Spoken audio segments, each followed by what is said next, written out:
नमस्कार, सुप्रभातम सभी विद्यार्थियों को।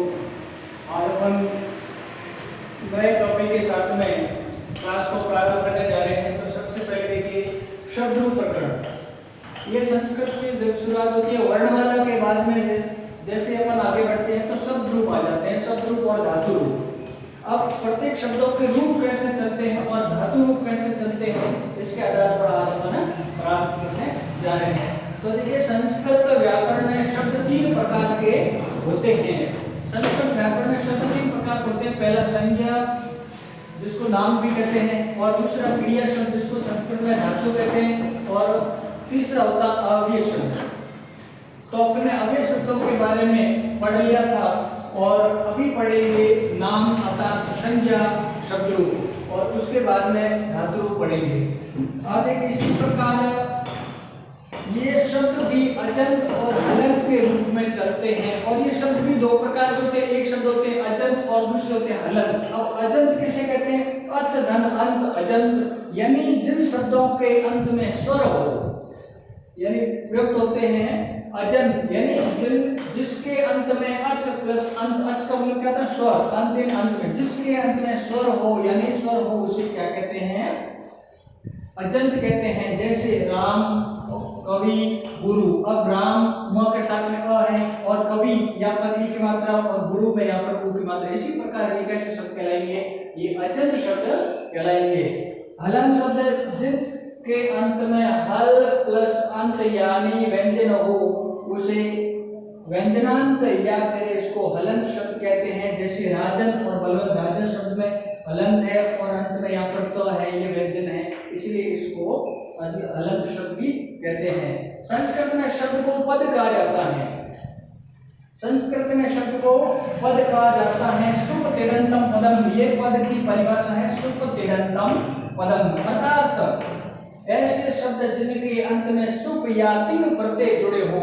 ऐसे शब्द जिनके अंत में सुप और तिङ प्रत्यय जुड़कर सार्थक शब्द के रूप में, सार्थक शब्द के रूप में प्रयुक्त हो, उसे पद कहा जाता है। यानी किसी शब्द, अभी शब्द पद कब बन जाता है? कोई भी शब्द लिखा हुआ है, इस शब्द के जब अंत में सुप और तिङ प्रत्यय नहीं जुड़ेंगे तब तक ये शब्द रह जाएगा, और इसी शब्द के अंत में जब ये सुप और तिङ प्रत्यय जुड़ जाते हैं तो वो शब्द क्या बन जाता है? वो शब्द पद बन जाता है, और उस शब्द का सार्थक अर्थ भी निकलता है। इसी प्रकार देखिए, जैसे राम शब्द है, राम के साथ में क्या जुड़ा? सुप प्रत्यय जुड़ा, तो राम धन सुप, तो ये बन गया रामः। सीधा ऐसा नहीं है कि राम लिखकर के सीधा विसर्ग लगा दिया, नहीं, ऐसे विसर्ग नहीं लगते हैं। इस विसर्ग का मतलब भी होता है सुप प्रत्यय। अब किसी का ऊपर नाम लिखते हैं, जैसे मैंने किसी का नाम लिख दिया, जैसे मैंने लिखा श्याम, श्यामः लिखा, तो अब श्याम के अंदर भी श्याम में सुप प्रत्यय जुड़ा है। अभी किसी का भी नाम हो, जैसे बालक का हो, बालिका हो, कोई भी संज्ञा शब्द जिसका भी नाम है, उस नाम के अंत में प्रत्यय अवश्य जुड़ा हुआ है, सीधा वो नाम नहीं बनता है। जैसे राम के साथ में सुप प्रत्यय जुड़ा तो रामः बन गया, और गम धातु है उसके साथ में प्रत्यय जुड़ा तो यहाँ पर क्या बन गया? गच्छति बन गया। इसी प्रकार ये दो क्या हो गए? ये दो अभी तक यहाँ पर शब्द हैं। अब शब्दों के पीछे क्या प्रत्यय जुड़ गए तो ये दो पद बन गए। अब ये दो पद है, सार्थक है। अब दो पदों को जब आपस में अपन मिला देंगे तो यहाँ पर एक वाक्य बन जाएगा, और वाक्य क्या हो जाएगा? रामः गच्छति, राम जाता है। तो ये सार्थक शब्द बन गए अभी। इसी प्रकार शब्द रूपों के अंत में सुप प्रत्यय यानी 21 शब्द रूपों के पीछे 21 प्रत्यय सुप प्रत्यय जुड़ते हैं, ये याद रखेंगे। प्रत्यय लगाए जाते हैं, अर्थात 3 वचनों और 7 विभक्ति में इसके रूप चलते हैं। तो किसी शब्द के पीछे सुप प्रत्यय जुड़ करके उसके 3 वचनों और 7 विभक्तियों में उसके रूप चलते हैं। जैसे आप राम शब्द के रूप लिखते हैं, बालक शब्द के रूप लिखते हैं, ये शब्द रूप आपने बहुत याद किए होंगे। तो इन सभी शब्दों से पहले ये जानकारी आपको रखनी है कि सभी शब्द रूपों के पीछे कितने प्रत्यय जोड़ते हैं? 21 प्रत्यय जोड़ते हैं, क्योंकि राम शब्द के अंदर 7 विभक्तियां होती हैं और 3 वचन होते हैं, तो 7 3 कितने हो जाएंगे? 21, यानी कुल 21 शब्द होते हैं। तो ये सुप प्रत्ययों की संख्या कितनी होती है? 21 होती है। तो यहाँ से एक प्रश्न हो जाएगा, संस्कृत भाषायां सुप प्रत्ययाः कति सन्ति। संस्कृत भाषा में सुप प्रत्यय कितने होते हैं? तो संस्कृत भाषा में सुप प्रत्यय 21 होते हैं। ये किसके पीछे जुड़ते हैं? ये शब्द रूपों के पीछे जुड़ते हैं। तो इसी प्रकार ये सामान्य जानकारी होगी। अभी अपन ये 21 सुप प्रत्यय कौन से होंगे, ये 21 सुप प्रत्यय अपन पहले इसके बारे में चर्चा कर लेते हैं। इसी प्रकार सुप प्रत्यय, अभी सुप प्रत्यय कितने होते हैं? संस्कृत भाषायां सुप प्रत्ययाः कति सन्ति। संस्कृत भाषा में सुप प्रत्ययाः 21 सन्ति। अब 21 को संस्कृत में क्या कहते हैं? 21। ये भी याद रखेंगे, परीक्षा में कई बार पूछ लिए जाते हैं। तो संस्कृत शब्द के साथ में 21 यानी 21। अब सुप प्रत्यय 21 होते हैं। जब भी आप शब्द रूप लिखेंगे, प्रत्येक शब्द रूप के पीछे ये सुप प्रत्यय जुड़े हुए होते हैं। जैसे आपने ये विभक्तियां लिखी, विभक्तियां कितनी होती हैं? 7 होती है। संस्कृत भाषायां विभक्तयः कति सन्ति। संस्कृत भाषायां विभक्तयः सप्तसन्ति। इसी प्रकार संस्कृत भाषायां वचनाः कति सन्ति। संस्कृत भाषायां वचनाः त्रयः सन्ति। एकवचनम, द्विवचनम, बहुवचनम। इसी प्रकार ये सुप प्रत्यय 7 विभक्तियों और 3 वचनों में मिलकर के चलते हैं। होते कितने? 21 होते हैं। तो यहाँ पर देखिए, अपन कोई भी शब्द लिखते हैं उसमें भी 7 विभक्तियां और 3 वचन होते हैं। तो ये पूरे अब जितने भी शब्द होंगे सभी के पीछे ये प्रत्यय जुड़े हुए होंगे। अब पहला देखिए, सु ओ जस, सु औ जस, अम औ सस, ताभ्याम विस, भ्याम वेश, रंगिभ्याम वेश और रस ओस आम और लिंग ओ सुप। इसी प्रकार ये प्रत्यय जुड़े हुए थे। अब आप इसके राम शब्द के रूप जैसे लिखते हैं तो देखो, रामः, रामो, रामः। जैसे आपने राम को लिखा तो राम के पीछे ये सु प्रत्यय जुड़ा हुआ है, और रामो लिखा तो राम के साथ में कौन सा जुड़ा हुआ है? जैसे यहाँ पर लिखा राम धन, ये सु जुड़ा तब बन गया रामः। इसी प्रकार जैसे रामो लिखा तो राम के साथ में राम धन औ जुड़ा तब रामो बना। तो इसी प्रकार रामः, रामो, रामः। अब रामः तो राम के साथ में ये जब जस प्रत्यय जुड़ा तो यहाँ पर आकारांत की मात्रा हुई, और आकारांत की मात्रा के साथ में विसर्ग भी आए। तो जस का मतलब होता है आकारांत के साथ में विसर्ग। तो रामः, रामो, रामः। इसी प्रकार इसके रूप बनते हैं। तो सभी विभक्तियों के पीछे ये प्रत्यय जोड़ते हैं। एक तो प्रत्यय शब्द रूपों के पीछे जोड़ते हैं, एक प्रत्यय प्रकरण अलग से आएगा, वो शब्द रूप धातु रूप पीछे, वो भी अपन विस्तृत रूप से पढ़ेंगे, तो उसकी जानकारी रखनी है। जैसे राम, और यहाँ लिखिए आपने राम, और यहाँ लिखा रामा। तो राम जैसे लिखा तो राम के पीछे सु प्रत्यय है। राम धन सु रामा। परीक्षा में पूछ लिया जाता है कि राम में कौन सा प्रत्यय है, तो क्या हो जाएगा? रामा। अब राम की जगह श्याम आ सकता है, वृक्ष आ सकता है, धेनु आ सकता है, श्वान आ सकता है, कुकुर आ सकता है, कपूत आ सकता है, किसी का भी नाम हो। अब संज्ञा का मतलब क्या होता है? नाम। अब किसी का भी नाम किसका? वस्तु का, व्यक्ति का, स्थान का, किसी का भी नाम आ जाए तो उस नाम के पीछे कोई प्रत्यय जुड़ा हुआ जरूर है। अब वो नाम एक है तो एक वचन में सु प्रत्यय, द्विवचन है तो औ प्रत्यय, और बहुवचन के अंदर है तो जस प्रत्यय जुड़ा हुआ जरूर है।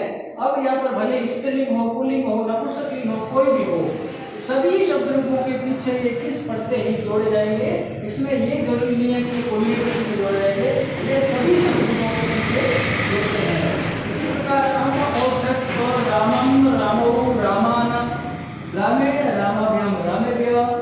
तो रामाय, रामाभ्याम, रामेभ्यः, रामात्, रामाभ्याम, रामेभ्यः, रामस्य, रामयो, रामाणां, रामे, रामयो, रामेषु।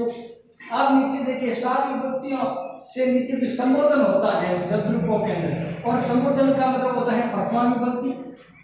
अब जो प्रथमा विभक्ति के अंदर पढ़ते हैं वही संबोधन के अंदर जुड़ेंगे, इसीलिए इनकी संख्या कितनी हो गई? 21। और अपना शब्द रूप देखते हैं तो यहाँ पर संबोधन के साथ में लिखते हैं। तो संबोधन में भी हमेशा प्रथमा विभक्ति के प्रत्ययों का प्रयोग होता है। इसी प्रकार के जब आपको प्रत्यय याद कर रहे हैं, इस प्रत्ययों से जब अपन आगे बढ़ते हैं, शब्द रूप देखते हैं, तो वहां आगे जाकर के शब्द रूप 2 हो जाएंगे। एक तो संज्ञा शब्द रूप और दूसरा सर्वनाम। अब सर्वनाम का मतलब क्या होता है कि संज्ञा शब्द रूप स्वयं न आकर के अपने स्थान पर किसी दूसरे शब्द का प्रयोग करे। तो दूसरे शब्द का प्रयोग होगा तो वो क्या कहलाएगा, सर्वनाम कहलाएगा। जैसे मैं कहता हूं कि बालक जाता है, या मैं कहता हूं राम जाता है। अब मैंने नाम, जब राम का मेरे को नाम आता है तब मैंने उसको बोल दिया राम जाता है। अब मुझे राम का नाम नहीं आता है तो मैं क्या बोलूंगा कि वह जाता है। तो अब राम की जगह वह शब्द आया तो वह शब्द क्या है, सर्वनाम है।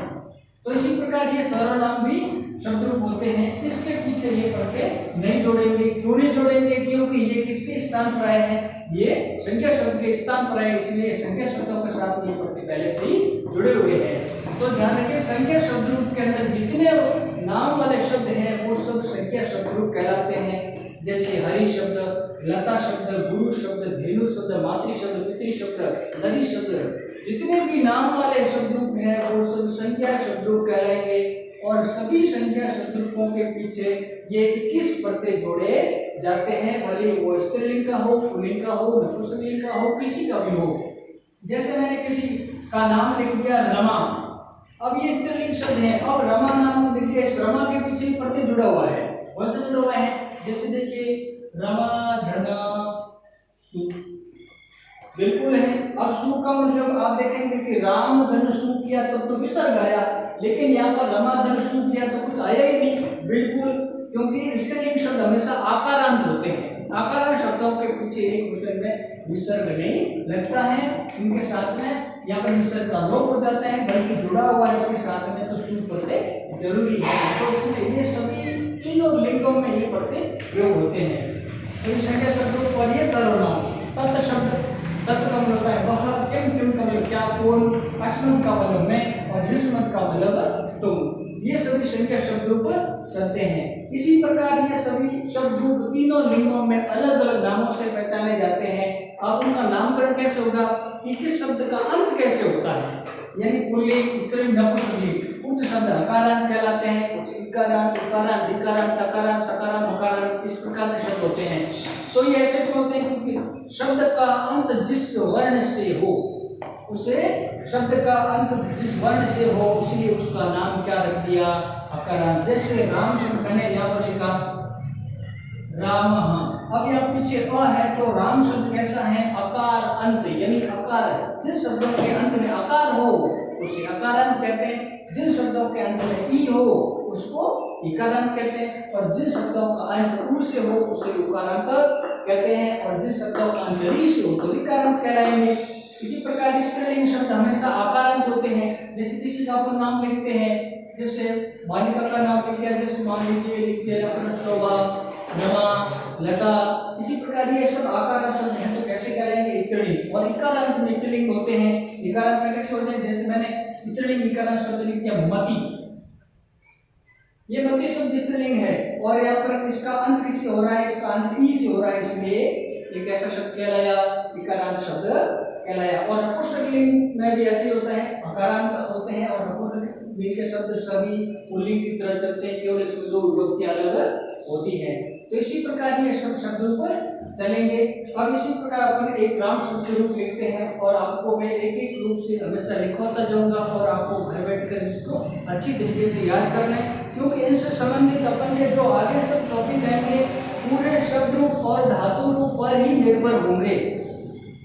9th और 10th क्लास के लिए तो विशेष तौर से जरूरी है, क्योंकि शब्द रूप और धातु रूप से संबंधित आगे टॉपिक आएगा अनुवाद ज्ञान। अनुवाद ज्ञान से संबंधित 10वीं के बोर्ड के अंदर 5-6 प्रश्न केवल इस टॉपिक से संबंधित ही होंगे। अगर आपको इन शब्द रूपों की जानकारी होगी तो ही वो आप आगे कर पाएंगे।